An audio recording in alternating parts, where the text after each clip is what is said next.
Hey, it's Ando again from SenseiAndo.com. Today I want to talk... What? Oh, the black guy. Yeah, I know. Well, you should see the other guy.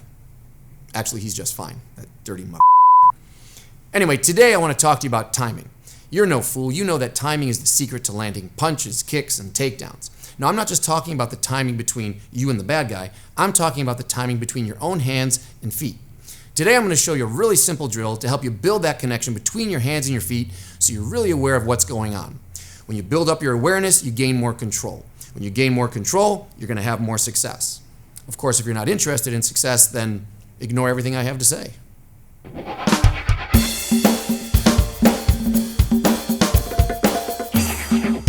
Okay, there are three basic ways you can time a punch, or really any hand technique. Foot, hand, foot and hand, or hand, foot. Let me show you what I mean. Foot, hand means that you would step first and shift forward, then throw the punch second. So foot, hand. Foot and hand means that they would travel at the same time. Step and punch, same time. Hand, foot means you would send out the punch first and then shuffle in your body behind it. So hand, foot.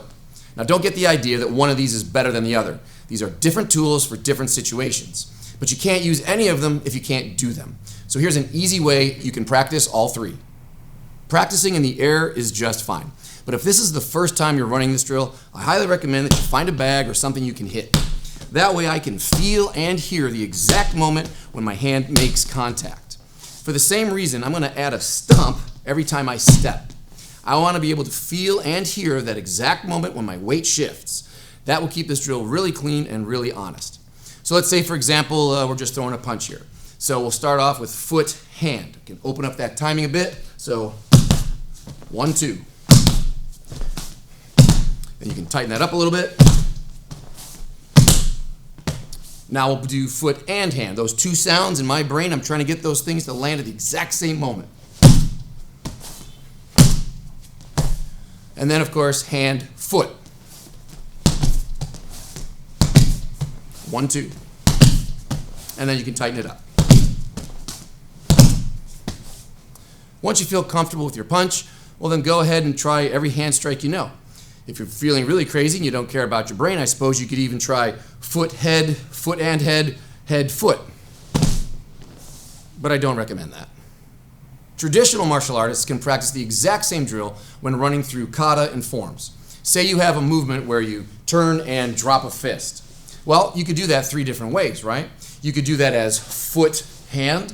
You could do that as foot and hand, or you could do that as hand, foot. Typically, beginners are taught to lead with the foot and then follow with the hand. Why? Well, because it gives them a sense of balance and structure, and now I have the confidence to really throw my power into this technique. When you throw the hand first, there's a tendency to knock yourself off balance, and now I'm not in a good position for follow-ups. But over time, if you practice, over time you will develop the ability to throw your hand out and have your body snap into position no matter what's going on. Now that's not so easy to do. The trick here is to lead with the hand, not lean with the hand. That's most people's natural tendency. I've talked about this before in my video, How to Land More Punches. If you haven't seen that, I'll put the link below. Make sure you check it out. When you feel comfortable throwing an individual technique with all three timings, then it's time to kick it up a notch and start throwing some combos. How about some shadow boxing? Set your timer for 2 or 3 minutes, pick one of the three timings, and then have at it. Just throw every hand technique you know with that one timing. Then run round 2 and round 3 with the other 2. Same thing with kata. Pick a kata and run it 3 times in a row. First time, lead with your foot on every movement. Second time, have your hand and foot land together, and the third time, lead with your hand. The funny thing is, you're probably already using all 3 of these timings. You're just not always aware of it. That's the problem that we're trying to fix here. The goal is to know exactly what you're doing at all times so that you can set rhythms, break rhythms, and do the right moves at the right times. As I said, awareness leads to control, and control leads to success. So get up, try this drill, start building up that awareness and that control. And hey, never be afraid of success. Only be afraid of sucking and dying. And that's all I have to say about that. Hey, if you like that tip, don't forget to hit subscribe and find that link to sign up for my free email updates. That way you'll get all the news from here in the Lando Ando. Until next time, keep smiling, my friend, and keep fighting for a happy life.